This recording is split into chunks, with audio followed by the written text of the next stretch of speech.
The Darkening Age The Christian Destruction of the Classical World by Catherine Nixey.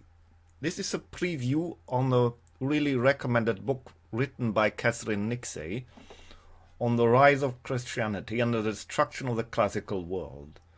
These first 10% can be read and acquired free from the Kindle edition on Amazon.com. And since they are the free preview, I allow myself to read from this free preview as a sort of advertising for the book, so I hope it interests you. Prologue. Palmyra, 385 AD. The destroyers came out of the desert. Palmyra must have been expecting them. For years, marauding bands of bearded, black-robed zealots, armed with little more than stones, iron bars, and an iron sense of righteousness, had been terrorizing the east of the Roman Empire. Their attacks were primitive, thuggish, and very effective. These men moved in packs, later in swarms, as many as 500. And when they descended, utter destruction followed. The targets were the temples, and the attacks could be astonishingly swift. Great stone columns that had stood for centuries collapsed in an afternoon. Statues that had stood for half a millennium had their faces mutilated in a moment. Temples that had seen the rise of the Roman Empire fell in a single day. This was violent work, but it was by no means solemn. The zealot roared with laughter as they smashed the evil, idolatrous statues. The faithful jeered as they tore down temple, stripped roof, and defaced tombs. Chants appeared, immortalizing these glorious moments. Those shameful things, sang the pilgrims proudly, the demons and idols, our God's Saviour trampled down altogether. Zealotry rarely makes for good poetry. In this atmosphere, Palmyra's Temple of Athena was an obvious target. The handsome building was an unapologetic celebration of all the believers loathed, a monumental rebuke to monotheism. Go through its great doors, and it would have taken your eyes a moment after the brightness of a Syrian sun to adjust to the cool gloom within. As they did, you might have noticed that the air was heavy with the smoky tan of incense, or perhaps that was a little light there that came from a scatter of lamp left by the faithful. Look up, on their flickering glow you would have seen the great figure of Athena herself. The handsome, haughty profile of the statue might be far from Athena's native essence, but it was instantly recognizable with its straight Grecian nose, its translucent marble skin, and the plump, slightly sulky mouth. The statue's size, it was far taller than any man, might also have impressed. Though perhaps even more admirable than the physical scale was the scale of the imperial infrastructure and ambition that had brought this object here. The statue echoed others that stood on the Athenian Acropolis well over 1,000 miles away. This particular version had been made in a workshop hundreds of miles from Palmyra, then transported here at considerable difficulty and expense to create a little island of Greco-Roman culture by the sands of the Syrian desert.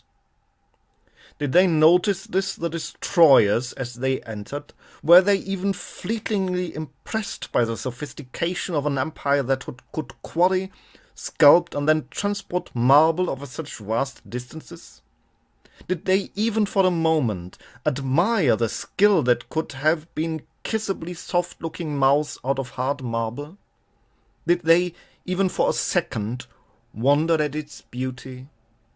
It seems not, because when the men entered the temple they took a weapon and smashed the back of Athena's head with a single blow so hard that it decapitated the goddess. The head fell to the floor, slicing off that nose, crushing the once smooth cheeks. Athena's eyes, untouched, looked out over the now disfigured face. Mere decapitation wasn't enough. More blows fell, scalping Athena, striking the helmet from the goddess's head, smashing it into pieces. Further blows followed.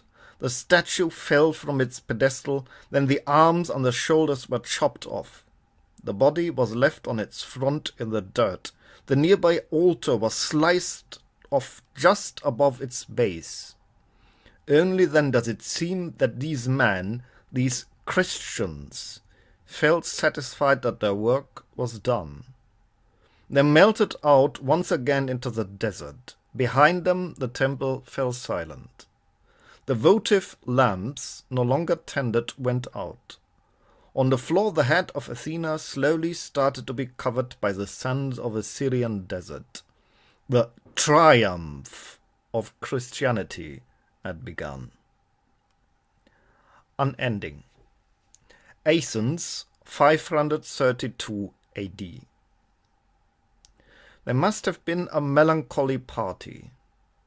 In AD 532, a band of 7 men set out from Athens, taking with them little but works of philosophy. All were members of what once had been the most famous Greece's philosophical schools, the Academy. The Academy's philosophers proudly traced the history back to an unbroken line, a golden chain as they called it, to Plato himself, almost 1,000 years before. Now, the chain was about to be broken in the most dramatic way possible. These men were abandoning not just their school, but the Roman Empire itself. Athens, the city that had seen the birth of Western philosophy, was now no longer a place for philosophers. Their leader, Damascius, must have been some comfort to them as they set out on this trip into the unknown. By the standards of the time, he was old, elderly even, almost 70 when their journey began. But he was formidable. Damascius was a brilliant, densely subtle thinker who prepped his writings with mathematical similes, and he did not suffer fools gladly. The acerbic "who is who" he wrote on his fellow philosophers is full of crushing comments on anyone whose intelligence or courage he considered wanting. In life he could be as immoderate as in his writings. He had once almost drowned in a river when, too impatient for a boatman to take him across, he had decided to swim instead and nearly had been swept away. Many of Damascius' great risks were run in the service of his beloved philosophy. He had already sheltered a wanted philosopher in his own home, embarked on perilous 1,000-mile journeys to the unknown, and braved the risk of torture and arrest himself. No man, he felt, should do any less. Men tend to bestow the name of virtue on a life of inactivity, he once wrote with scorn. But I do not agree. The learned, who sit in their corner and philosophize at length in a grand manner about justice and moderation, utterly disgrace himself if they are compelled to take some action. There was no time for a philosopher to be philosophical. The tyrant, as the philosophers put it, was in charge and had many alarming habits. In Damascius' own time, houses were entered and searched for books and objects deemed unacceptable. If any were found, they would be removed and burned in triumph bonfires in town squares. Discussion of religious matters in public had been branded as damnable audacity and forbidden by law. Anyone who made sacrifices to the old god could, by the law said, be executed. Across the empire, ancient and beautiful temples had been attacked, the roofs stripped, their treasures melted down, their statues smashed. To ensure that the rules were kept, the government started to employ spies, official and informers, to report back to what went on in the streets and marketplaces of cities and behind closed doors and in private homes. As one influential Christian speaker put it, in his congregation should hunt down sinners and drive them onto the way of salvation as relentlessly as the hunter pursues his prey into nets. The consequences of deviation from these rules could be severe, and philosophy had become a dangerous pursuit. The master's own brother had been arrested and tortured to make him reveal the name of other philosophers, but had, as Damascus recorded with pride, received in silence and with fortitude the many blows of the rod that landed on his back. Others in Damascus' circle of philosophers had been tortured, hung up by the wrists until they gave away the name of their fellow scholars. A few philosophers had, some years before, been flayed alive. Another had been beaten before a judge until the blood flowed down his back. The savage tyrant was Christianity. From almost the first years that a Christian emperor had ruled in Rome in AD 312, libraries had begun to be eroded. And then, in AD 529, the final blow had fallen. It was decreed that all those who labored under the insanity of paganism, in other words, Damascus and his fellow philosophers, would be no longer allowed to teach. There was worse. It was also announced that anyone who had not yet been baptized was to come forward and make themselves known as the holy churches immediately or face exile. And if anyone allowed themselves to be baptized and slipped back into their old pagan ways, they would be executed. For Damascus and his fellow philosophers, this was the end. They could not worship their old gods. They could not earn any money. Above all, they could now not teach philosophy. For a while they remained in Athens and tried to eke out a living, and in AD 532 they finally realized they could not. They had heard that in the East there was a king who was himself a great philosopher. They decided they would go there despite the risks of such a journey.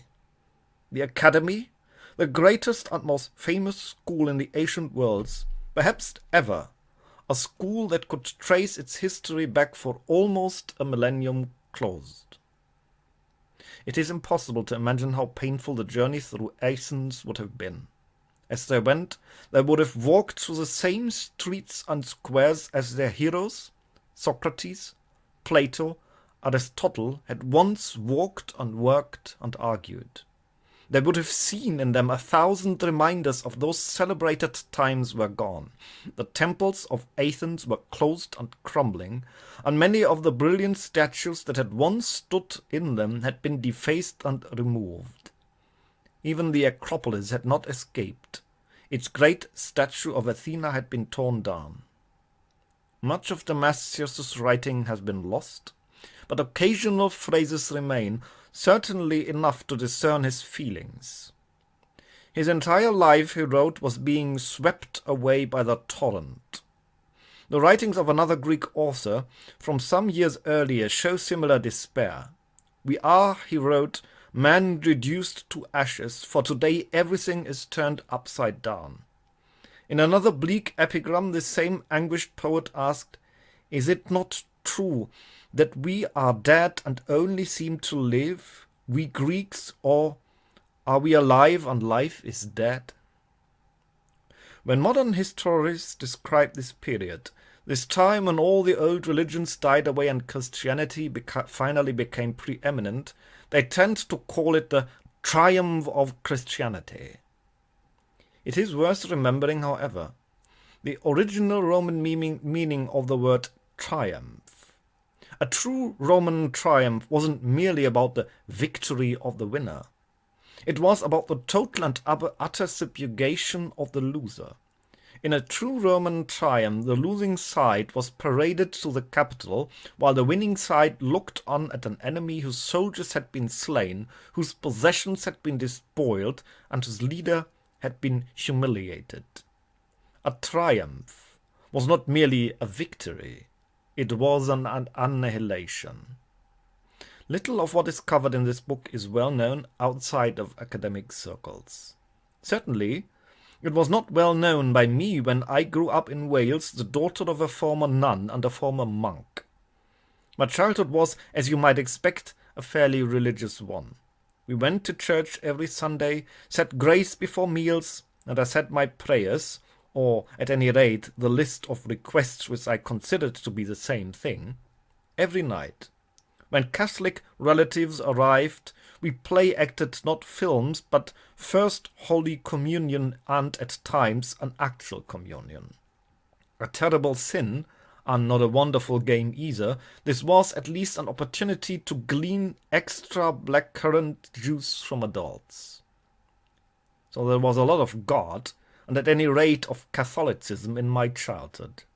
But despite having spent a combined 26 years inside monastic walls, my parents' faith was never dogmatic. If I asked about the origins of the world, I was more likely to be told about the Big Bang than about Genesis. If I asked where humans came from, I would have been told about evolution rather than Adam. I don't remember as a child ever questioning that God existed, but equally as a teenager I remember being fairly confident that he did not. What faith I had died, and my parents either didn't notice or didn't mind. I suspect that somewhere between monastery and world, their faith had died too. What never ever died in our family, however, was my parents' faith in the educative power of the church. As children, both had been taught by monks and nuns, and as a monk and a nun, they both had taught. They believed as an article of faith that the church that had enlightened their mind was what had enlightened, in distant history, the world of Europe. It was the church, they told me, that had kept alive the Latin and Greek of the classic world and the benighted Middle Ages until it could be picked up again by the wider world in Renaissance. On holidays, we would visit museums and libraries where the same point was made.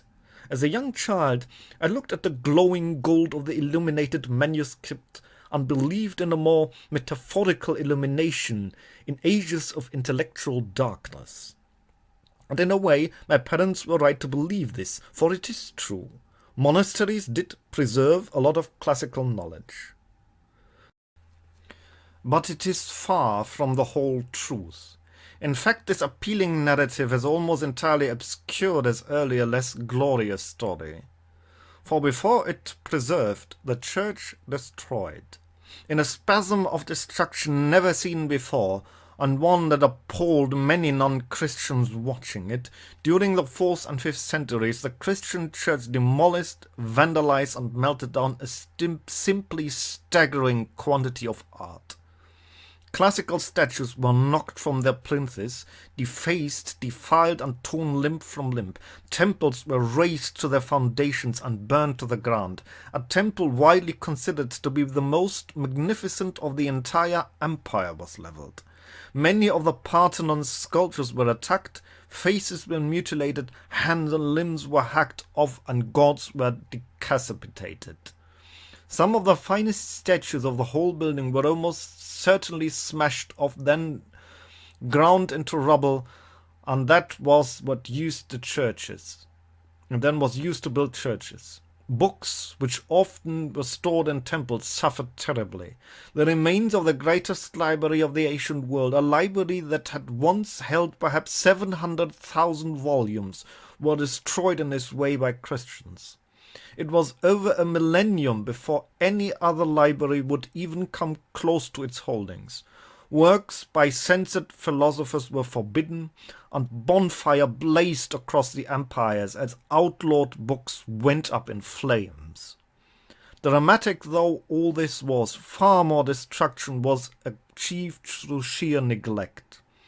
In their silent copying houses the monks preserved much, but they lost far more.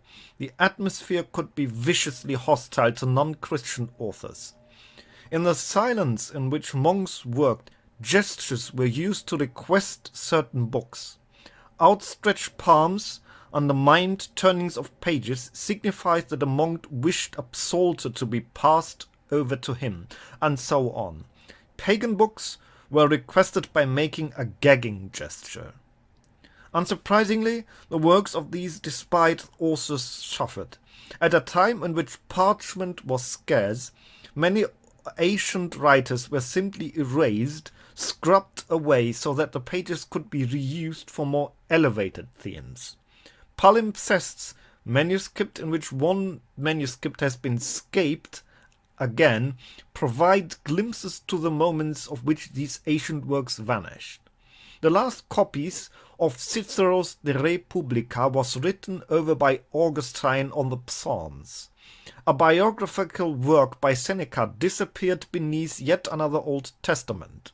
A codex of Sallust's history was scrubbed away to make more room for Saint Jerome. Other ancient texts were lost through ignorance. Despised and ignored, over the years they simply crumbled into dust, food for bookworms, but not for thought. The works of Democritus, one of the greatest Greek philosophers and the father of atomic theory, was entirely lost. Only 1% of Latin literature survived the century. 99% was lost. One can achieve a great deal by the blunt weapons of indifference and sheer stupidity. The violent assaults of this period were not to preserve the cranks and eccentrics. Again, attacks against the monuments of the mad, the damnable, and the insane pagans were encouraged and led by men at the very heart of the Catholic Church. The great St. Augustine himself declared to a congregation in Carthage that all superstitions of pagans and heathens should be annihilated is what God wants, God commands, God proclaims. Saint Martin, still one of the most popular French saints, rampaged across the Gaulish countryside, leveling temples and dismaying locals as he went. In Egypt, Saint Theophilus razed down one of the most beautiful buildings of the ancient world. In Italy, Saint Benedict overturned the shrine to Apollo. In Syria, ruthless bands of monks terrorized the countryside, smashing down statues, tearing off the roofs of temples. The attack did not stop on culture. Everything from the food on one plate, which should be plain and certainly not involve spices, through to what one got up in the bed, which likewise plain and unspicy, began for the first time to come under the control of religion. Male homosexuality was outlawed, hair plucking was despised, as too were makeup, music, suggestive dancing, rich food, purple bedsheet, silk clothes, the list went on. Achieving this was no simple matter. With the omniscient God had no trouble seeing not only into men's hearts but into their homes, Christian priests had a little more difficulty in doing the same. A solution was found. St. John Chrysostom encouraged his congregations to spy on each other.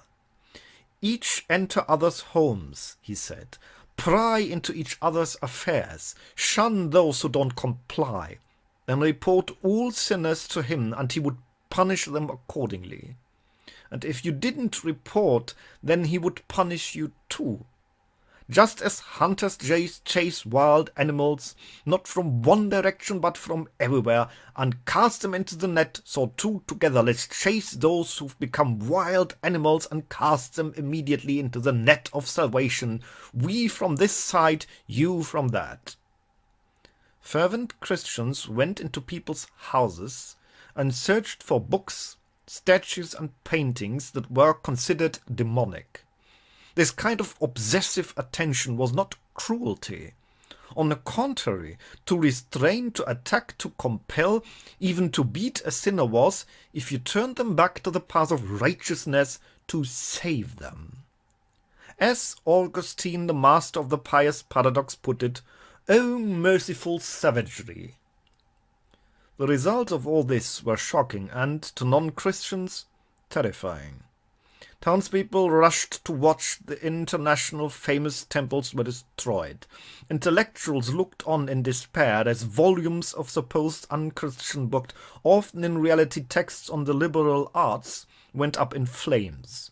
Art lovers watched in horror as some of the greatest sculptures of the Asian world were smashed by people too stupid to appreciate them, and certainly too stupid to recreate them.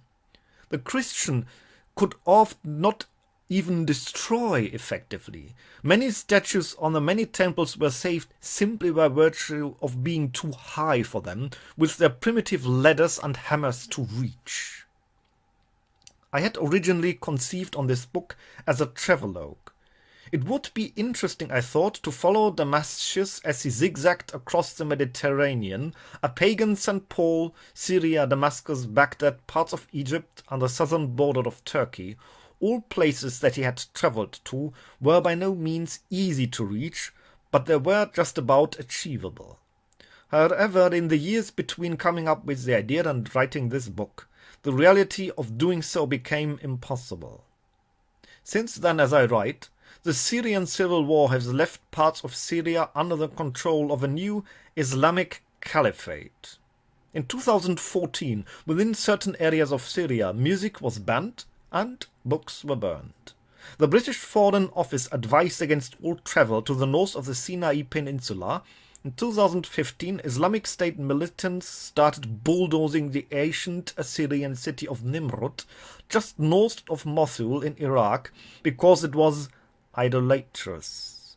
Images went around the world showing Islamic militants toppling statues around 3 millennia old from their plinths, then taking to hammers to them. False idols must be destroyed. In Palmyra, the remnants of the great statue of Athena that had been carefully repaired by archaeologists was attacked yet again. Once again, Athena was beheaded. Once again, her arms were sheared off.